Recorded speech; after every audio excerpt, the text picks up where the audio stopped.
Now the essay plane transmission grating. അപ്പോൾ ഡിഫ്രാക്ഷനിലെ essay ആണിത്, ഗ്രേറ്റിംഗ് എന്നുള്ള സെഷൻ. അപ്പോൾ എന്താണ് ഗ്രേറ്റിംഗ് എന്ന് പറഞ്ഞാൽ, ആക്ച്വലി ഡിഫ്രാക്ഷൻ സ്റ്റഡി ചെയ്യാനുള്ള ഒരു ഒപ്റ്റിക്കൽ ഇൻസ്ട്രുമെൻ്റ് ആണ് grating. It is actually glass plate. Simply it is A glass plate which consists of large number of parallel slits separated by equal number of opaque region or closed region. അപ്പോൾ ഇങ്ങനെ ഒരുപാട് lines ഈ ഗ്രേറ്റിങ്ങിൽ ഉണ്ടായിരിക്കും. So ഈ ഒരു line opened region ആയിരിക്കും, light transmit ചെയ്യുന്ന ഒരു റീജിയൻ ആയിരിക്കും. നെക്സ്റ്റ് ലൈൻ എന്ന് പറയുന്നത് ലൈറ്റിനെ ബ്ലോക്ക് ചെയ്യുന്ന ഒരു opaque region. Again A parallel slit that is A transparent region and again an opaque region. വീണ്ടും ലൈറ്റിനെ പാസ് ചെയ്യുന്ന റീജിയൻ, ലൈറ്റിനെ ബ്ലോക്ക് ചെയ്യുന്ന റീജിയൻ. അങ്ങനെ ഒരുപാട് റൂളിങ്സ്, അല്ലെങ്കിൽ അതിന് റൂളിങ്സ് എന്നാണ് പറയുക, അല്ലെങ്കിൽ ലൈൻസ് എന്ന് പറയാം. ഇങ്ങനെയുള്ള ഒരുപാട് റൂളിങ്സ് ഈ ഒരു ഗ്ലാസ് പ്ലേറ്റിൽ ഉണ്ടായിരിക്കും. This setup is known as plane transmission grating. So it is a glass plate consists of large number of parallel slits or opening or transparent regions separated by equal number of closed lines or opaque region. Okay, opaque means ലൈറ്റിനെ transmit ചെയ്യാത്ത region. ഒരു example പറയുകയാണെങ്കിൽ 1 സെൻറ്റിമീറ്ററിൽ 6000 lines വരെ നമുക്കിങ്ങനെ cut ചെയ്തെടുക്കാം. Parallel സ്ലിറ്റ്സുകൾ നമുക്ക് ഉണ്ടാക്കിയെടുക്കാം. ഒരു എക്സാമ്പിളാണിത്. 1 സെൻറ്റിമീറ്ററിൽ 6000 ലൈൻസ് എന്ന് പറഞ്ഞാൽ imagine that the lines are very small അല്ലേ. അതിൻ്റെ വിഡ്ത്ത് എന്ന് പറയുന്നത് വളരെ മൈന്യൂട്ടായിരിക്കും. ആസ് സച്ച് നമുക്കത് കണ്ടാൽ ഒരു ഗ്ലാസ് പ്ലേറ്റ് ആണെന്ന് മാത്രമേ തോന്നൂ. അതിലിങ്ങനെയുള്ള ഓപ്പണിങ്സ് ഉണ്ടോ, ക്ലോസ്ഡ് റീജിയൻസ് ഉണ്ടോ എന്നുള്ളത് നേക്കഡ് ആയതുകൊണ്ട് മനസ്സിലാക്കാൻ പറ്റില്ല. So such setup is known as plane transmission grating.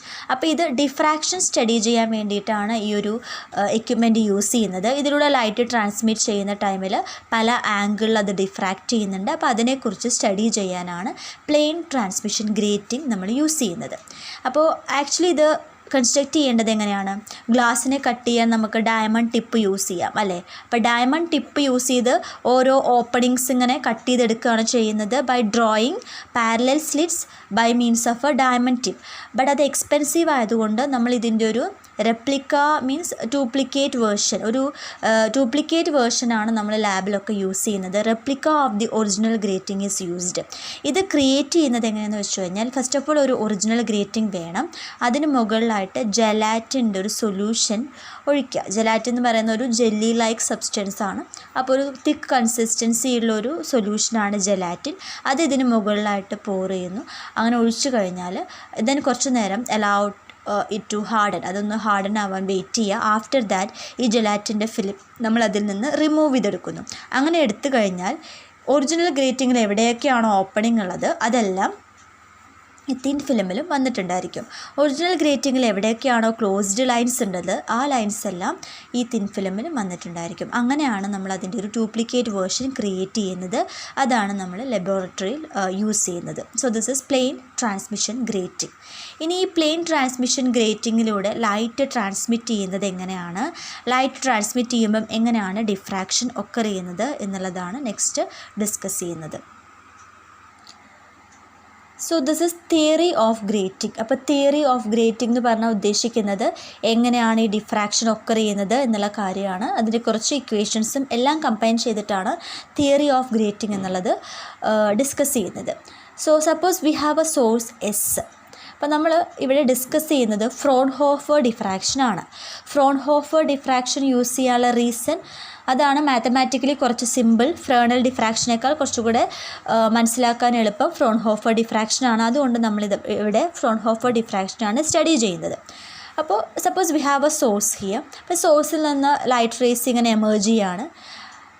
അപ്പോൾ എമേർജ് ചെയ്യുകയാണെങ്കിൽ ഇവിടെ നമുക്ക് കൺസ്ട്രക്ട് ചെയ്യാൻ പറ്റുന്നത് സ്ഫെറിക്കൽ വേവ് ഫ്രണ്ട്സ് ആണ് അല്ലെ. ഇങ്ങനെയുള്ള സ്ഫെറിക്കൽ വേവ് ഫ്രണ്ടാണ് ഇവിടെ നമുക്ക് കൺസ്ട്രക്ട് ചെയ്യാൻ പറ്റുക. ബട്ട് ഫ്രോൺഹോഫർ ഡിഫ്രാക്ഷനിൽ നമുക്ക് വേണ്ടത് സ്ഫെറിക്കൽ വേവ് ഫ്രണ്ട്സ് അല്ല.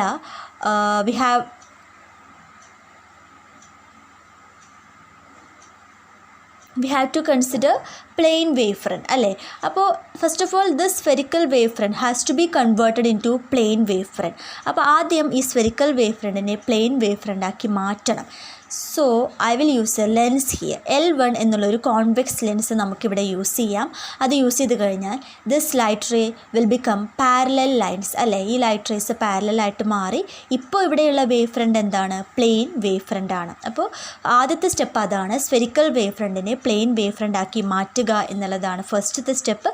കാരണം നമ്മളിവിടെ ഡിസ്കസ് ചെയ്യുന്നത് ഫ്രോൺഹോഫർ ഡിഫ്രാക്ഷൻ ആണ്. അതിന് സ്ഫെറിക്കൽ അല്ല വേണ്ടത്, പ്ലെയിൻ വേവ് ഫ്രണ്ട് ആണ് വേണ്ടത്. ഓക്കെ, അപ്പോൾ അതിന് വേണ്ടിയാണ് നമ്മളിവിടെ ലെൻസ് യൂസ് ചെയ്യുന്നത്. അപ്പോൾ ഞാൻ ആദ്യമേ പറഞ്ഞു ഫ്രോൺഹോഫർ ഡിഫ്രാക്ഷനിൽ ലെൻസ് യൂസ് ചെയ്യുന്നുണ്ട്. എന്തിനാണെന്നുള്ള വെച്ചാൽ ഈ ഒരു പർപ്പസിന് വേണ്ടിയിട്ടാണ് we are using convex lens here in the case of Fraunhofer diffraction. അപ്പോൾ ഫ്രോൺഹോഫർ ഡിഫ്രാക്ഷനിൽ നമുക്ക് വേണമെങ്കിൽ സൺലൈറ്റ് യൂസ് ചെയ്യാം. ഇൻഫിനിറ്റിയിലാണ് സോഴ്സ് വേണ്ടത് അല്ലേ, സൺലൈറ്റ് യൂസ് ചെയ്യാം. പക്ഷേ സൺലൈറ്റ് യൂസ് ചെയ്യുമ്പോഴുള്ള പ്രോബ്ലം നമുക്കത് എത്രത്തോളം അതിൻ്റെ ഇൻറ്റൻസിറ്റി ഒന്നും കൺട്രോൾ ചെയ്യാൻ പറ്റില്ല, വേരിയേഷൻസ് വരാം. അതുകൊണ്ടാണ് നമ്മുടെ കയ്യിലുള്ള ഒരു സോഴ്സ് യൂസ് ചെയ്യുന്നത്. ആക്ച്വലി അത് ഫ്രോണർ ഡിഫ്രാക്ഷൻ ആണ്. അപ്പോൾ നമുക്കതിനെ ഫ്രോൺഹോഫർ ആക്കി കൺവേർട്ട് ചെയ്യണം. So we are using this lens. അപ്പോൾ നമുക്ക് പ്ലെയിൻ വേവ് ഫ്രണ്ടായി. ഈ വേവ് ഫ്രണ്ടാണ് ഈ ഗ്രേറ്റിങ്ങിലൂടെ പാസ് ചെയ്യുന്നത്. സോ ഞാനിവിടെ ഗ്രേറ്റിങ്ങിനെ എങ്ങനെയാണ് വരയ്ക്കുന്നത്? ഇതൊരു closed region, this is an opened region, again A closed region, opened region and closed region. അപ്പോൾ ഇത് ട്രാൻസ്പെറൻ്റ് ആയിട്ടുള്ളൊരു ഓപ്പണിംഗ് ആണ്, ഇത് ഒപ്പേക്ക് ആയിട്ടുള്ള റീജിയൻ ആണ്. അപ്പോൾ അങ്ങനെയാണല്ലോ ഗ്രേറ്റിങ്ങിൻ്റെ സ്ട്രക്ചർ. ഇനി ഈ വിഡ്ത്ത് എ ആയിട്ടും ഈ വിഡ്ത്ത് ബി ആയിട്ടും ചൂസ് ചെയ്യുന്നു. A is a width of opened region and B is a width of opaque region. Okay, then A plus B, sum of these two width is known as grating element or grating constant. Very important. എന്താണ് grating element എന്ന് പറഞ്ഞു കഴിഞ്ഞാൽ sum of the width of this opening and closed region of the grating A plus B is known as grating element or grating constant. So ഞാൻ ഈ എഡ്ജിനെ A B C D എന്ന ഓരോ എഡ്ജിന് name കൊടുത്തിട്ടുണ്ട്. അപ്പോൾ ഒരു ഫസ്റ്റ് പോസിബിലിറ്റി എന്താണെന്ന് വെച്ചാൽ ഈ റേസ് എല്ലാം പാരലായിട്ട് തന്നെ ഇങ്ങനെ ട്രാവൽ ചെയ്യാനുള്ള പോസിബിലിറ്റി ഉണ്ട് വിത്തൗട്ട് എനി ഡിഫ്രാക്ഷൻ. അപ്പോൾ അങ്ങനെ ഡിഫ്രാക്റ്റ് ചെയ്ത് പോകുന്ന റേസിനെ എഗെയിൻ നമ്മളൊരു ലെൻസ് യൂസ് ചെയ്ത് ഒരു പോയിന്റിലേക്ക് കൺവേർജ് ചെയ്യാണ്. So we are converging these parallel lines by means of a second lens L2. ആ പോയിൻ്റാണ് പി എന്നുള്ള പോയിൻ്റ്. ഇവിടെ നമ്മൾ സ്ക്രീൻ പ്ലേസ് ചെയ്യുന്നു. അപ്പോൾ പി എന്നുള്ള പോയിൻ്റ് നമുക്ക് ഒബ്റ്റെയിൻ ചെയ്തു. Okay, this is our first point, central point. അപ്പോൾ ഈ രണ്ട് പേർപ്പസിന് വേണ്ടിയിട്ടാണ് ലെൻസ് നമ്മൾ ഈ ഫ്രോൺഹോഫർ ഡിഫ്രാക്ഷനിൽ യൂസ് ചെയ്യുന്നത്. അത് ഒരു പോസിബിലിറ്റി. ഇനി എന്താണ്? എ എന്ന് പറയുന്നത് ഒരു എഡ്ജാണ്, ബി ഒരു ഷാർപ്പ് എഡ്ജാണ്, സിയും ഒരു ഷാർപ്പ് എഡ്ജാണ്, ഡിയും ഒരു ഷാർപ്പ് എഡ്ജാണ് അല്ലേ. അപ്പോൾ ഇവിടെ വെച്ചെല്ലാം ഈ ലൈറ്റ് റേക്ക് ബെൻഡിങ് വരാം. സോ ഫസ്റ്റ് റേ ഇതാ ഇങ്ങനെ ബെൻഡ് ചെയ്യുന്നു, സെക്കൻഡ് റേ ഇവിടെ വെച്ച് ബെൻഡ് ചെയ്യുന്നുണ്ട്, തേർഡ് റേ ഇതാ ബെൻഡ് ചെയ്യുന്നു ആൻഡ് ഫോർത്ത് റേ. അപ്പോൾ ഇതിനെയെല്ലാം നമ്മൾ വീണ്ടും കൺവേർജ് ചെയ്ത് അനദർ പോയിൻറ്റ് Q എന്നുള്ള പോയിൻറ്റിലേക്ക് മീറ്റ് ചെയ്യണം. So we are converging this diffracted lines into another point Q on the screen by means of this convex lens. Okay, അപ്പോൾ രണ്ട് പോയിൻറ്റ്സ് ആണ് നമ്മളിവിടെ ഡിസ്കസ് ചെയ്യുന്നത്. ഒന്ന് ഡിഫ്രാക്ഷൻ ഇല്ലാത്ത പോയിൻറ്റും ദെൻ സെക്കൻഡ് പോയിൻറ്റ് ആഫ്റ്റർ ഡിഫ്രാക്ഷന് ശേഷം വരുന്ന ഈ പോയിൻറ്റും. ഇത് പല ആംഗിളിൽ ഡിഫ്രാക്റ്റ് ചെയ്യാം കേട്ടോ. വേണമെങ്കിൽ ഇവിടെ ഒരു പോയിൻറ്റ് കൺസ്ട്രക്ട് ചെയ്യാം, ഇനി അനദർ പോയിൻ്റ് ഉണ്ടെങ്കിൽ അത്. അപ്പോൾ പല ആംഗിളിൽ ഇത് ഡിഫ്രാക്റ്റ് ചെയ്ത് പോവുകയാണെങ്കിൽ നമുക്ക് ഒരുപാട് പോയിൻറ്റ്സ് ഇങ്ങനെ സ്ക്രീനിൽ ഒബ്റ്റെയിൻ ചെയ്യും. So that is our figure. ഇനി ഞാൻ ഒരു സിയിൽ നിന്ന് ഇതിലേക്കൊരു പെർപെൻഡിക്കുലർ വരച്ചിട്ടുണ്ട്. ഇ എന്ന് ഡിനോട്ട് ചെയ്യുന്നു. This angle is theta.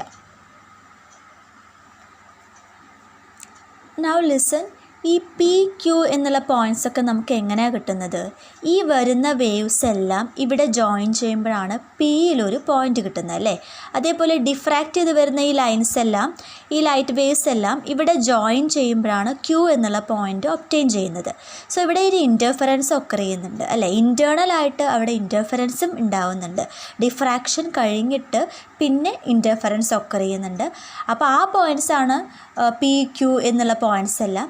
So ഇത് ഇൻ്റർഫറൻസ് പാറ്റേൺ ആണ്, പക്ഷെ നമ്മളതിനെ കോമൺ ആയിട്ട് പറയുക ഡിഫ്രാക്ഷൻ പാറ്റേൺ എന്നാണ്, ഡിഫ്രാക്ഷൻ പോയിൻറ്റ്സ് എന്നാണ് പറയുക. Because we R considering the process diffraction, major process അതാണല്ലോ. സോ ഈ വേവ്സ് എല്ലാം ഇവിടെ ജോയിൻ ചെയ്യുന്നു, പി എന്നുള്ള പോയിൻറ്റിൽ ജോയിൻ ചെയ്യുന്നു. ഈ വേവ്സ് എല്ലാം ദ ക്യൂ എന്നുള്ള പോയിൻറ്റിൽ ജോയിൻ ചെയ്യുന്നുണ്ട്. ഇനി നമ്മുടെ ക്വസ്റ്റ്യൻ, പി എന്നുള്ള പോയിൻ്റ് മാക്സിമം ഇൻറ്റൻസിറ്റി ആണോ മിനിമം ഇൻറ്റൻസിറ്റി ആണോ എന്നുള്ളതാണ് ഡൗട്ട്. ഇനി അതാണ് നമ്മൾ ഡിസ്കസ് ചെയ്യുന്നത്. അപ്പോൾ അത് മനസ്സിലാക്കാനായിട്ട് ഈ എല്ലാ റേസും 4 റേസും ട്രാവൽ ചെയ്യുന്നത് സെയിം ഡിസ്റ്റൻസ് ആണ്, അല്ലെങ്കിൽ ഇവിടുന്ന് വരുന്ന വേവ്സ് എല്ലാം സെയിം ഡിസ്റ്റൻസ് ആണ് ട്രാവൽ ചെയ്യുന്നത് അല്ലേ. സോ ഈ വേവ്സ് തമ്മിൽ ഒരു പാത്ത് ഡിഫറൻസും ഇല്ല. So path difference between these rays 0. Path difference 0 ആണെന്ന് പറഞ്ഞാൽ എന്താ മീനിങ്? കൺസ്ട്രക്റ്റീവ് ഇൻ്റർഫറൻസ് ആണ് ഉണ്ടാവുന്നത്. ഈ പോയിൻറ്റിന് മാക്സിമം ഇൻറ്റൻസിറ്റി ആയിരിക്കും അല്ലേ. നമ്മൾ ഓൾറെഡി പഠിച്ചു, പാത്ത് ഡിഫറൻസ് n ലാംഡ വരുമ്പോൾ കൺസ്ട്രക്റ്റീവ് ഇൻ്റർഫറൻസ് ആയിരിക്കും. 0, ലാംഡ, 2 ലാംഡ അങ്ങനെ വരികയാണെങ്കിൽ കൺസ്ട്രക്റ്റീവ് ഇൻ്റർഫറൻസ് ആയിരിക്കും. So here the path difference is 0 between these rays, so that we will obtain a constructive interference at the point P അല്ലേ. പിയിൽ അപ്പോൾ constructive interference ആണ് ഉണ്ടാവുന്നത്. സോ അവിടുത്തെ പോയിൻ്റ് മാക്സിമം ഇൻറ്റൻസിറ്റിയുള്ള പോയിൻ്റ് ആയിരിക്കും, ഒരു ബ്രൈറ്റ് പോയിൻ്റ് ആണ് നമുക്കിവിടെ ഒബ്റ്റെയിൻ ചെയ്യുക. That is known as central maximum, 0th order maximum അല്ലെങ്കിൽ പ്രിൻസിപ്പൽ മാക്സിമം. ഒരുപാട് പേരുണ്ട്. സെൻട്രൽ മാക്സിമം എന്ന് പറയാം, പ്രിൻസിപ്പൽ മാക്സിമം എന്ന് പറയാം, ഇല്ലെങ്കിൽ 0th ഓർഡർ മാക്സിമം എന്ന് ഈ പോയിൻറ്റിനെ പറയാം. അപ്പോൾ അതും ഓക്കെ ആയി. ഇനി Q എന്നുള്ള പോയിൻ്റ് എന്തായിരിക്കും? മാക്സിമം ആണോ മിനിമം ആണോ എന്നുള്ളതാണ് ഇനി ഡിസ്കസ് ചെയ്യുന്നത്. അപ്പോൾ അതിനെന്തറിയണം? Qയിലേക്ക് വരുന്ന ഈ റേസ് തമ്മിലുള്ള പാത്ത് ഡിഫറൻസ് അറിയണം അല്ലേ. ആ പാത്ത് ഡിഫറൻസ് n ലാംഡ ആണെങ്കിൽ മാക്സിമം ബ്രൈറ്റ്നെസ് ആയിരിക്കും, 2n+1 λ/2 ആണെങ്കിൽ മിനിമം ബ്രൈറ്റ്നെസ് ആയിരിക്കും. അപ്പോൾ അതിനുവേണ്ടി ഞാൻ D എന്ന് വരുന്ന ഈ ലൈനിനെ ഒഴിവാക്കുകയാണ്. ഇത് നമുക്ക് ആവശ്യമില്ല. ഒരു ഓപ്പണിങ്ങും ഒരു ക്ലോസ്ഡ് റീജിയനും ഈ ലൈൻസ് മാത്രം മതി ഡിസ്കസ് ചെയ്യാൻ. സിംപ്ലിസിറ്റിക്ക് വേണ്ടി ഓപ്പണിങ്ങും ഒരു ക്ലോസ്ഡ് റീജിയൻ മാത്രം കൺസിഡർ ചെയ്താൽ മതി. അപ്പോൾ ഏതൊക്കെ തമ്മിലുള്ള പാത്ത് ഡിഫറൻസാണ് വേണ്ടത്? AQ എന്നുള്ള റേയും അതുപോലെ CQ എന്നുള്ള റേയും അല്ല, എൻഡ് റേസ് ആണ് കൺസിഡർ ചെയ്യുന്നത്. AQ എന്നുള്ള റേയും CQ എന്നുള്ള റേയും തമ്മിലുള്ള പാത്ത് ഡിഫറൻസ് ആണ് നമുക്ക് വേണ്ടത്. ആ പാത്ത് ഡിഫറൻസ് ഫൈൻഡ് ഔട്ട് ചെയ്യാനാണ് ഞാനിവിടെ ഒരു പെർപെൻഡിക്കുലർ പ്ലോട്ട് ചെയ്തിരിക്കുന്നത്, സിയിൽ നിന്ന് ഇയിലേക്ക്. ഈ പെർപെൻഡിക്കുലർ എന്തിനാണ് പ്ലോട്ട് ചെയ്തതെന്ന് ചോദിച്ചു കഴിഞ്ഞാൽ, after this perpendicular the race travel same distance അല്ലേ. അപ്പോൾ പെർപെൻഡിക്കുലറിന് ശേഷം ഈ റേസ് തമ്മിൽ പാത്ത് ഡിഫറൻസ് ഇല്ല. എവിടെയാണ് പാത്ത് ഡിഫറൻസ് വരുന്നത്? ഈ പെർപെൻഡിക്കുലറിന് മുൻപാണ് പാത്ത് ഡിഫറൻസ് വരുന്നത്. അതായത് ഈ ഒരു ഡിസ്റ്റൻസ് കണ്ടു, AE, ഇതാണ് അവിടെ എക്സ്ട്രാ ട്രാവൽ ചെയ്യുന്ന ഡിസ്റ്റൻസ് അല്ലേ. So AE is our path difference. അത്രയാണ് ഇതെന്ന് മനസ്സിലാക്കാൻ പറ്റുന്ന കാര്യം. സോ ആ പാത്ത് ഡിഫറൻസ് ഫൈൻഡ് ഔട്ട് ചെയ്യാനാണ് പെർപെൻഡിക്കുലർ പ്ലോട്ട് ചെയ്തത്. After this perpendicular there is no path difference. Before this perpendicular there is a path difference, that is AE is our path difference. അപ്പോൾ ഞാനിനി അങ്ങനെ എഴുതുകയാണ്, path difference AQ - CQ is equal to AE. അപ്പോൾ നമ്മുടെ path difference AE ആണ്. ഇനി AE എന്താണ് എന്നുള്ളത് കൂടി അറിയണം അല്ലേ. അതിന് ഈ ഒരു ട്രയാങ്കിൾ കൺസിഡർ ചെയ്യുന്നു, ദിസ് ട്രയാങ്കിൾ. ഈ ട്രയാങ്കിളിൽ തീറ്റയുടെ ഓപ്പോസിറ്റ് സൈഡാണിത്. So we can find out sin theta. എന്താണ്? Triangle ACE. sin theta is equal to opposite side by hypotenuse അല്ലേ. ഇവിടെയാണ് 90 ഡിഗ്രി വരിക. Opposite side by hypotenuse. Opposite side AE divide by hypotenuse AC. നമുക്ക് വേണ്ട path difference AE ആണ്. So AE is equal to AC sine theta. ഇനി ഫിഗറിൽ നോക്കിയാൽ മനസ്സിലാവും, AC എന്ന് പറഞ്ഞാൽ എന്താണ്? A+B ആണ് അല്ലേ. So A+B sine theta. So path difference is A+B sine theta. Okay, so this is our path difference between these 2 components. ഇവിടെ ജോയിൻ ചെയ്യുന്ന കമ്പോണൻസിൻ്റെ പാത്ത് ഡിഫറൻസ് ആണ് ഇപ്പോൾ കിട്ടിയത്. A+B sin theta. A is the width of opening, B is the width of closed region, theta this angle of diffraction. Okay, ഇനി ഈ path difference n lambda ആണെങ്കിൽ Q എന്ന് പറയുന്നത് മാക്സിമം പോയിൻ്റ് ആയിരിക്കും. ഈ പാത്ത് ഡിഫറൻസ് 2n+1 λ/2 ആണെങ്കിൽ Q എന്ന് പറയുന്നത് മിനിമം പോയിൻ്റ് ആയിരിക്കും. അത്രേ നമുക്ക് പറയാൻ പറ്റൂ. മാക്സിമം ആണോ മിനിമം ആണോ എന്നുള്ളത് ഇപ്പോൾ കൺഫേം ചെയ്യാൻ പറ്റില്ല.